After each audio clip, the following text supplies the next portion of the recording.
Hey guys! Sa video na to, isi-share ko sa inyo yung na-discover kong AI detector tool na pwedeng gamitin both ng students at ng teachers. Pwede to sa kahit na anong output. Research man yan, essay, article, reflection paper, reaction paper, kahit ano. I-paste mo lang o basta i-upload mo lang yung isang output, malalaman mo na agad kung gawa ba yan ng tao o gawa ng AI. Kaya perfect to para sa mga teacher. Walang lusot sa mga estudyanteng copy-paste lang from AI ang mga sinasubmit na output. Hindi na po kayo maloloko. Pero wait, kung isa kang estudyante, bakit maganda rin gumamit ka ng AI detector tool? Una po ay para maiwasan nyo rin yung plagiarism. Aside from that, meron na po kasing mga teacher o minsan policy pa nga ng mismong school na inaalaw na talaga nila officially yung mga estudyante na mag-integrate ng AI written text sa mga output na sinasubmit nila. Pero, may limit. Example, 15% or 10% lang. Kaya bago mo isubmit yung output mo, magandang i-run mo muna yon sa AI detector tool. Para kapag lampas sa limit yung na-detect, pwede mo pa yun mai-paraphrase. Pero may problema. Minsan ba gumamit ka ng AI detector tool, tapos yung ni-run mong output, gawa yun ng AI. Pero, hindi na-detect. Naloko ka. O kaya naman minsan ba, yung ni-run mong output, gawa naman talaga ng tao. Pero ang sabi nung detector tool na gamit mo, gawa daw yun ng AI? Nako, delikado po yan. Kaya dapat po, pipili din tayo ng reliable na AI detector tool. Kung isa po kayong teacher tapos may nag-submit sa inyo na student ng output na gawa naman niya talaga, tapos ni-run nyo po yun sa AI detector tool at napagkamalang galing sa AI, kawawa naman po yung student nyo.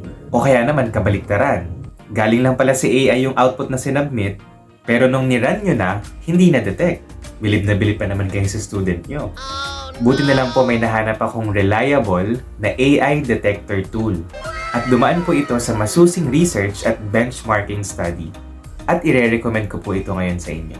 Pero bago po yan, make sure muna na naka-like na kayo sa video natin at naka-subscribe na rin kayo sa channel natin. At kung hindi pa, mag-subscribe na po kayo at pindutin nyo na rin yung notification bell para updated po kayo kapag may bago tayong upload. Kung hindi ka magaling sa isang bagay, ang ibig sabihin lang nun, magaling ka sa ibang bagay. Sa mga bago pa lang po sa ating YouTube channel, ako po si Carl Season, a licensed professional teacher major in English, and I am uploading educational and motivational videos for you. Nagsishare po tayo ng tips na magagamit sa school, sa pag-aaral ng English, sa pagsusulat ng thesis, sa pagtitake ng licensure examination for teachers, at marami pang iba. Kaya kung gusto niyo po ng ganyang klaseng content, hit the subscribe button and the notification bell, and always feel free to share our videos sa iba. So ang pangalan po ng tool ay SciSpace AI Detector. Super reliable po ang tool na ito. At gaya po ng sabi ko, dumaan ito sa masusing research at benchmarking study. At ipinapakita po ng result na ang SciSpace AI Detector ay may F1 na 96.2% sa research papers. Sa simpleng paliwanag, ang ibig sabihin lang po niyan, mataas ang accuracy rate ng SciSpace AI detector pagdating sa pagdedetect kung yung output ba ay gawa ng tao o gawa ng AI. Mas mataas pa ang rate na yan kung ikukumpara sa iba pang AI detector tools.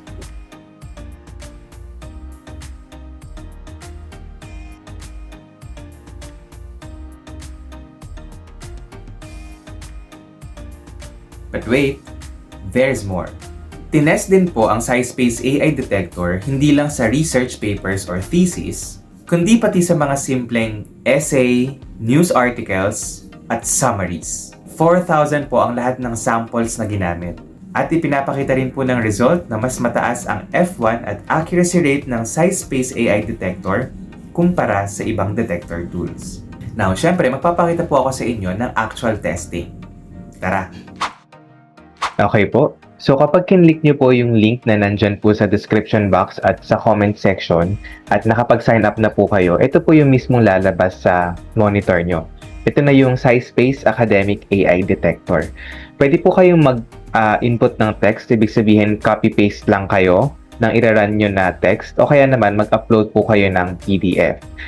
Ang isa pong maganda dito ay manually yung pipiliin kung scientific or non-scientific ba yung iraran nyo na text. For example, kung yan ay research paper, syempre scientific yan. Pero kung yan ay personal essay lang naman, syempre non-scientific yan. Mas maganda po yan na may ganyang options para mas sigurado na maging accurate yung lalabas na AI detector result. Yan po yung isang magandang feature pa ng SciSpace kung ikukumpara sa ibang AI detector tool. So ngayon, testingin po natin itong AI detector una sa isang text na gawa ng AI. So ipipaste ko po dito yung isang introduction ng research paper na gawa mismo ng AI. As in lahat yan, AI lang nanggaling. So parang tinype ko lang na gawa ka ng introduction ng research tungkol sa ganitong topic. Tapos lumabas na agad ito sa AI. So tingnan natin kung ma-detect ng SciSpace. So as you can see, scientific, i-analyze natin. Ayan, 100% AI. So ayun na kaagad ang report. So tamang-tama, no? Talagang na-detect niya 100% accurately.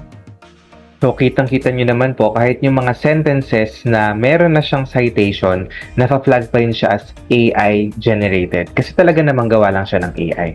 Tinry ko rin po na i-run yan sa ibang AI detector tool. At yung isang tool na ginamit ko ay na-detect lang niya na 75% yung gawa ng AI. So, napakalaki po ng gap, no? 25% yung nawala sa accuracy ng result. So, mas credible talaga itong SciSpace. Now, mag-new input po tayo. Subukan naman natin yung gawa mismo ng tao, no? 100% na gawa ng tao. Ito naman ang ipapaste natin at i-analyze natin. Again, for research po ulit siya, kaya scientific po yung ilalagay nating option. Ayos! 0% AI detection report. Essentially, human talaga siya. Meron lang mga nalagay dito na probable, no, na gawa ng AI, pero overall, 0% pa rin kasi talagang may touch ng human, no? Ng human style yung pagsusulat.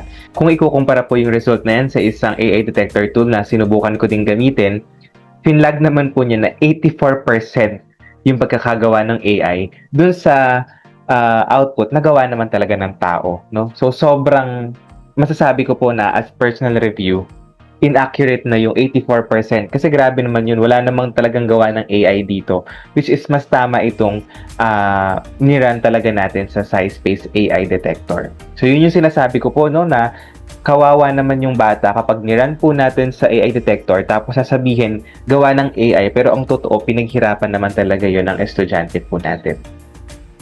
So ngayon, kaya rin po ba ng SciSpace yung kalahating gawa ng AI tapos kalahating gawa ng tao?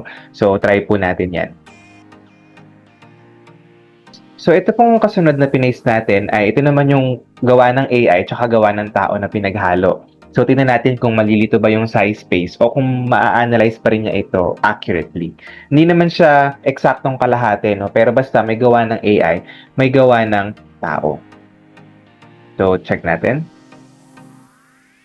Ayan, 43%, no? Na-detect niya yung gawa ng AI. So, very accurate talaga. Hindi siya maloloko kahit na nagsingit-singit ka ng mga gawa ng tao at puro gawa na ng AI yung iba, kaya pa rin i-detect ng SciSpace. Ayos.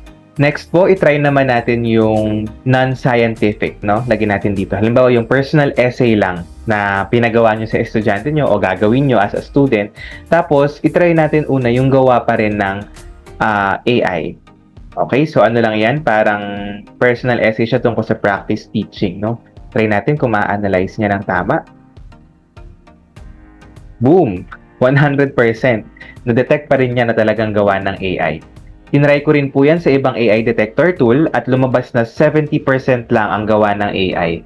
So talagang malaki yung gap ng accuracy ng SciSpace kumpara sa ibang AI detector tool.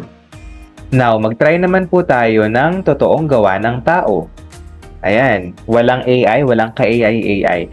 So, iniran ko rin po ito sa isang detector tool at sinabi na 94% gawa daw ng AI. Pero hindi naman talaga, no? Gawa po yan ng tao. So, i-analyze po natin. Gamit naman sa SciSpace. Ayan, 0% essentially human.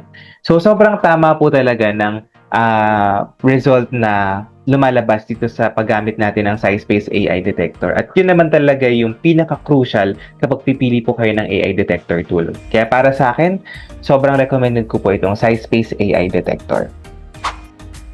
Ang isa pa pong advantage ng SciSpace AI detector ay makakatipid kayo sa oras. Kasi po sa ibang tools, medyo mas mababa yung limit ng number of words na pwede nyo pong i-test ng sabay-sabay o ng isahan.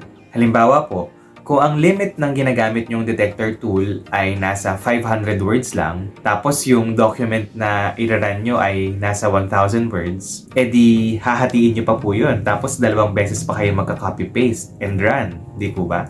Pero ito pong SciSpace, kaya po niya ng up to 1,500 words. O kaya naman, diretso na po kayo mag-upload ng PDF.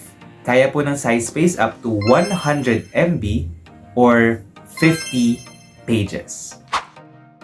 So, tama na ang panonood. Ikaw na mismo ang mag-try sa sarili mo. Ilalagay ko po sa description box at sa comments yung link para sa SciSpace AI Detector tool.